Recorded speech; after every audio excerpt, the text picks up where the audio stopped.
The worst thing you can do to yourself socially is being a pushover. Have you ever noticed there is a guy in the class who's always asked to do homework and assignments of other people, and the other people who are giving him the assignments are always on the top of the social hierarchy of the class? It is because the guy who's asked to do the homework has nothing else to offer. And just imagine if that guy says no, that I won't do your homework or I won't do your assignments. The guys here will often punch them in their faces or call him names or bully him. Don't be that guy. If you think you're that guy, the first thing you can do is stop being that guy. Have some guts and say no. Stop being that guy. Stop being a nice guy. You don't have to do the course of other people just so that you get respect or just to get included in social groups. Because it will affect you in your life ahead. Because let's say you're in a professional background. Things are not changed there because you think people will grow, people will be mature. No, everywhere in life things are the same, because if you are a pushover you will have to do all of these things which you don't want to do. You will just be someone's servant. If you want to save yourself from all of these struggles, you need to act now and act fast. The first thing you can do to stop being a pushover is have your own opinions and stick to them. Have you ever seen guys who have opinions but never express it? They just nod along with the guys who have opinions. Let's say if guys decide to go at a park or a trip, and if you don't want to go with them, you will just nod along and go anyways, even if you know you'll not enjoy, just so that you don't get removed or, you know, disrespected in the group. Everyone wants to be the guy who's always respected or always, is fun to be around. But for that, it is not worth your own respect or your own self-respect. You need to understand that having opinions and sticking to them is really important. You need to realize that whatever the things are which you don't enjoy, but you do them anyways for others, it is not worth it, because you could use that time in doing something which you like. Or else if you put forth that opinions, other people will respect your opinion, and if they don't, just don't hang out with them, because they are really not your friends. They are just people who hang out with you just because you are being very convenient for them.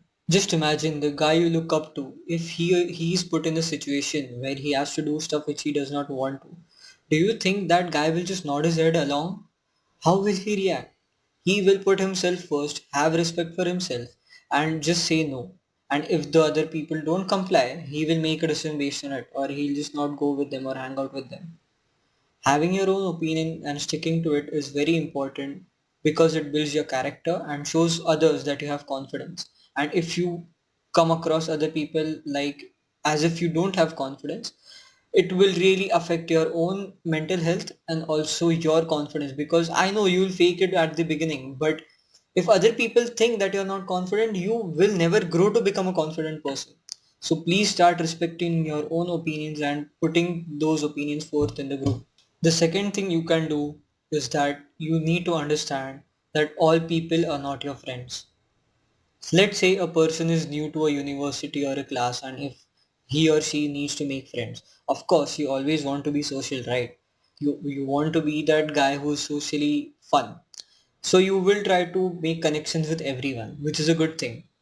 But then often guys make this mistake that they will express themselves in front of everyone, or they will express themselves in front of a guy who they have just met. And you never know if that guy is judgmental or not. You never know how that guy is.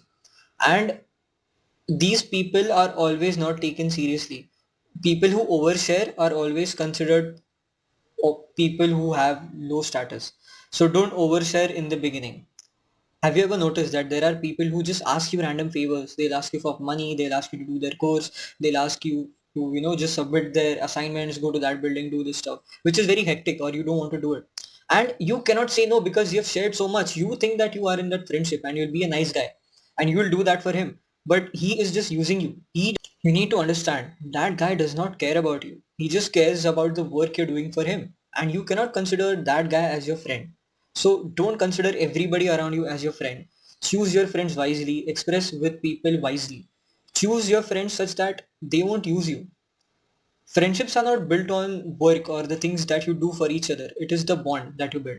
And I don't think you want to build a bond with a guy who is only wanting you just because you are somewhat useful to him. So make friends wisely. When you overshare, you often come across as annoying. And trust me, once you come across as annoying to other people, no matter what you do, no matter how much you change, there are very less chances of those people accepting you as a good person or a person with high status. So it is okay to have good friends. It is okay to share your thoughts with good friends, people who are close to you. But don't overshare with anyone in the beginning, because to form that level of trust, there has to be a timeline which needs to be followed. So you need to be friends with a guy for some duration at least so that you can trust him. Don't make these decisions. Don't express yourself very quickly. Another thing which you can do is replace your bad habits with your good habits. Let's say your day sounds like this. You wake up, you play video games, you go to your college or university or class, whatever.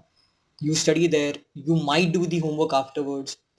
You again play video games or hang out with shitty friends, or you smoke, vape, or do drugs because you have bad habits. I want you to replace all of those bad habits one by one with good things. So instead of playing video games, you can use that time to go to the gym. Because see, while you're playing video games, you're just sitting on a chair or your sofa.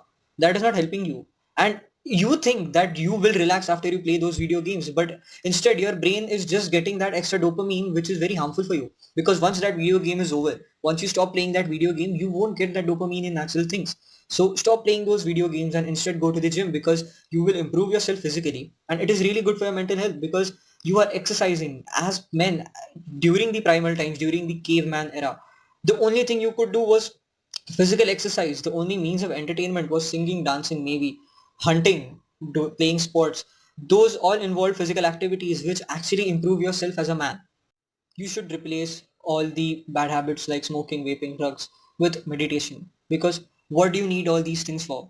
You just want a high because of those things. And yes, it might be fun for a time, but can you imagine the negative effects it has on your body?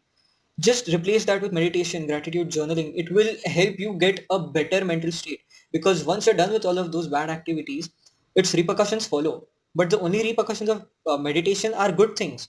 Once you meditate, you will be better at making decisions. You will be better at talking. You will be better at social skills. Once you're done with all of that because of meditation, it will be very, very, very useful for you. You often, not you, everyone often underestimates meditation, because it is something that I do, and I think it has had a very, very positive impact on my life. I used to struggle with anger issues a lot, and it has just helped me to calm down. I am a way better person than I was before I used to meditate. So trust me guys, meditation can help you uplift your social life from here to here. You might not realize it, or you might think I'm crazy. What kind of a guy tells me to meditate if you want to improve your social life? But it is connected in ways you cannot even imagine.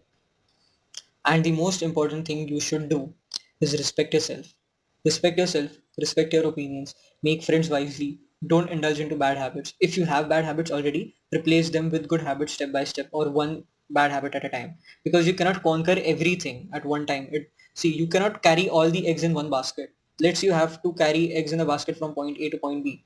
If you try to carry all the eggs in a single run, there is a high chance that you might break some of them. So it is worth it to run multiple rounds, but to carry all the eggs. So take one bad habit at a time and convert it into a good habit. I hope this video helps you. Thank you.